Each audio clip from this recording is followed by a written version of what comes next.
진정성이 없나 넘어섭하면 불구하고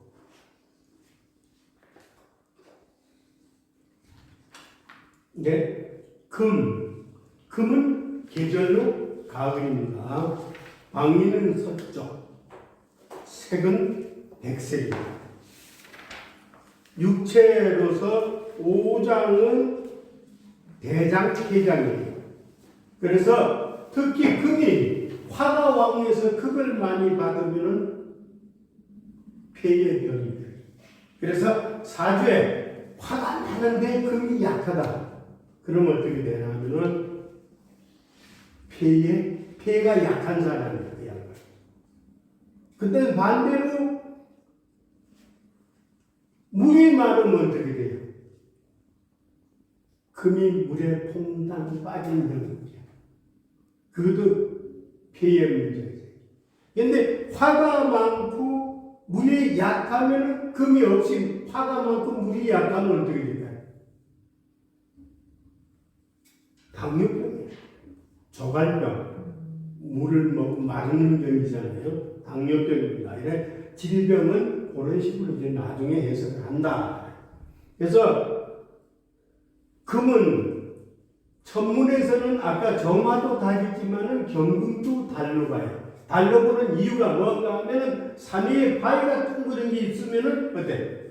그게 달로 보였다는 얘기예요. 그래서 우리 토속말에 보면 달이라는 것을 산이라고 표시가 되어 있어요. 옛날 아주 고대어로는. 그래서 달로도 본다는 얘기예요. 산 위에 바위가 있으면 둥그렇게 달로도 보인다. 그래서 달이다. 그래서 또 설이다. 신금을 우리가 설이라고 해요. 매우 신자잖아요. 맵고 독하잖아요. 그러면 설이가 봄나무에 꽃이 막 피다 할 적에 설이가 딱 내리면 어떻게 돼? 꽃이 다 얼어버리죠. 이런 식으로 해서 해를 드신다는 얘기입니다. 또 금은 가공된 금과 가공되지 않은 금이 있다. 가공된 금은 가공되지 않은 금은 금덩어리, 쇳덩어리, 바위덩어리라는 얘기예요. 그럼 우리가 쉽게 얘기해서 철공소에 가면은 뭘 만들려고 사다 놓은 철판이든가 철덩어리든가 하다는 얘기예요. 가공되지 않은 금. 근데 가공된 금은 뭔가 하면 금은 보석이야. 쓸 수 있게 해놓은 거. 안경테, 반지, 여러 가지가 있죠. 생활에 우리가 쓸 수 있게 해. 그러면 가공되지 않은 금은 뭘로 해야 돼요? 불로 녹여야 되죠. 그래야 뭘 만들 수가 있죠. 달고야 만들 수 있는데 이미 만들어 놨다. 불을 만나면 어떻게 돼요? 못 쓰게 돼요. 반지 화로 불이 넣게 되면 녹아 못 쓰게 돼요. 볼펜 다 못 쓰게 돼요. 그래서 금은 가공된 금이 있고 가공되지 않은 금이 있는데 가공된 금은 화가 왕하면 일그러집니다. 가공되지 않은 금은 화가 가까이 있어야 돼요. 그래야 녹여서 만들 수가 있습니다. 근데 화가 없고 아까 씹을 때가 열이 아니고 빛이 있다 그러면 번쩍번쩍 빛은 나서 좋지만은 그걸 가공은 못하잖아요. 이런 식으로 우리가 해석을 해서 만든다 이런 얘기입니다. 그리고 금은 모든 것을 연결게 하는 견습이다. 가을이니까. 그리고 금은 기다려야 이루어진다. 기다려야. 왜? 뜨거운 열을 견뎌야 비로소 쓸 수 있는 물건으로 태어나니까 인내가 필요하다. 근데 쇠는 자연에 섞여 있지 않다. 열에 의해서 만들어진다. 광물을 물론 자연에 섞여 있겠죠. 근데 이제 우리가 이 쇠라고 금이라고 하면 꼭 쇠만 얘기하는 게 아니고 단단한 거, 얇은 거, 유리도 우리 금이라고, 바위도 금이라고 합니다. 그런데 그 상황에 따라서 예를 들어서 자 이거는 뭐예요? 들판에 있는 바위죠. 왜? 진토니까. 그죠? 다음에 또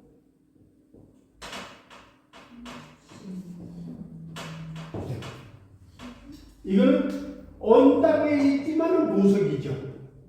왜 보석인가 하면은 통근이 됐으니까. 나중에 배우겠죠. 안 선생님은 아실 거예요. 네. 뿌리가 있으니까 이건 가공금. 그러면 이 가공된 신금은 화하고 멀리 떨어져 있습니다. 그죠? 가까이 있으면 녹아버립니다. 근데 자하고요, 병화太陽하고 사이가요, 아주 재밌는 사이예요. 병화가 신금을 보면은 홀딱 반응하지 졸졸 따라다니 여자 꽁무니 쫓아다니다 신세 망치는 사조.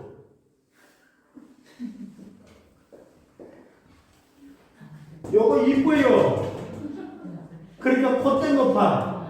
그러니까 따라다니다가서는 신세 망친다고 했어요. 그러니까 떨어져 있어야 돼. 그 다음에 야가 병화를 보면 어떻게 돼요?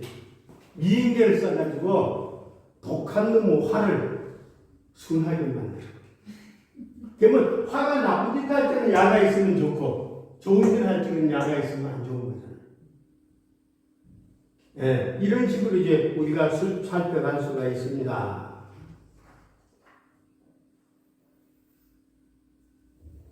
단단하다, 강하다. 그럼 언제? 7월달이나 8월달에 태어났으면 야물겠죠. 그 마음 지적이니까. 다음에 4월달이나 5월달에 태어난 금은 부드럽다. 왜? 왕한 화에 녹아서 실물이 되니까 부드럽다. 이제 마지막으로 수가 엄청 재미있어요. 수는 글자 그대로 물이다. 액체는 다 수다. 광기는 북적이고 색은 어둡다. 가물가물하다예요. 우리가 검은색을 수라고 표시를 거의 합니다. 왜 하는가 하면은 자시, 해시가 되게 되면 캄캄하니까. 근데 그게 검다는 것보다 가물가물하다, 안 보이다가 맞는 거다, 수는. 그 다음에 육체는 오관에서는 배설부예요. 방광신장, 또 여자분들 부인과 이런 게 전부 다 수에 해당이 돼요. 그래서 수는 신에서 생에서 자에서 왕하고 진에서 임묘한다. 이 진은 우리가 앞으로 통변을 하자면 물탱크예요. 물탱크, 수. 다시 여기 별 써놨으니까 설명을 할게요. 수는 화로예요. 내일 아침에 불씨를 쓰려고 묻어놓은 화로. 겨울에 추운 때 대비해서 보관해놓은 불. 화로입니다. 이건 뜨거운 물이에요. 6월달이 엄청 뜨거운데 속에 불이 또 들어있어요. 나무에 묻어있죠. 그렇고. 다음에 진은 아까 물탱크. 축은 저금통이에요. 금고. 아까 신축이 여기 금이 여기 들어있다고 했죠. 금고. 그래서 금은 아까 말씀드렸지만은 안 되겠나? 인에서 생해서 사에서 생해서 유에서 왕하고 축에서 임묘하는 거예요. 왜서 사에서 생할까요? 사는 용광로예요.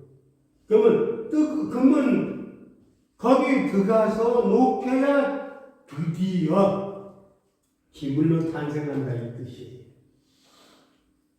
유는 이제 왕한 거는 가을이 되면은 그때는 뭐 힘이 제일 세다 이 뜻이고, 축은 술달이 되면 그냥 쓸모가 없어. 쇠가 한겨울에 옛날에 전기 겨울에 쓸모 있어요 없어요? 없죠. 요즘은 겨울 때 쓰고 여름 때 쓰고 관계가 없는데 옛날 관점에서 보면 소모든 전기 뭐 이런 거 한겨울 되면 다 창고에 넣어놓잖아요. 그래? 금고다. 그래서 자, 그 다음에 수는 강과 바다, 지호수와 강과 바다, 지호수와 계곡, 구름, 안개, 샘물로 구분이 된다. 안개, 구름, 샘물로 구분이 된다. 이 얘기예요. 그래서 수는 그 대신에 수는 깊다, 낮다로 표현을 하고 또 뭡니까? 수의 공통점은 높은 데서 낮은 데로 흐른다. 겸손을 뜻한다. 그리고 수는 지혜다. 왜서 지혜인가 하면은 자 생각해 보세요. 물은 둥근 그릇에 담으면 원통으로 변하고 사각 그릇에 담으면 사각으로 변하고 삼각 그릇에 담으면 삼각으로 변하지. 계곡물이 흘러오다가 웅덩이에 있으면 식어서 가고 언덕에 있으면 뛰어넘고 그죠? 큰 강을 만나면 흘러가고 다음에 또 나무를 만나면 타고 올라가죠.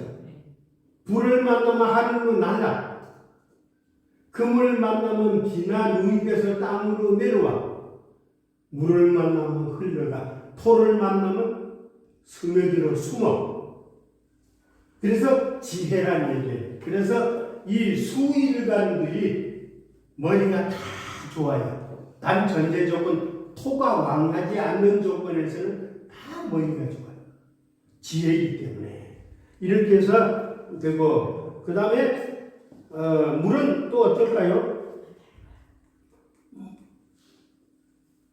뜨거우면 탁해지고 차가우면 맑아진다.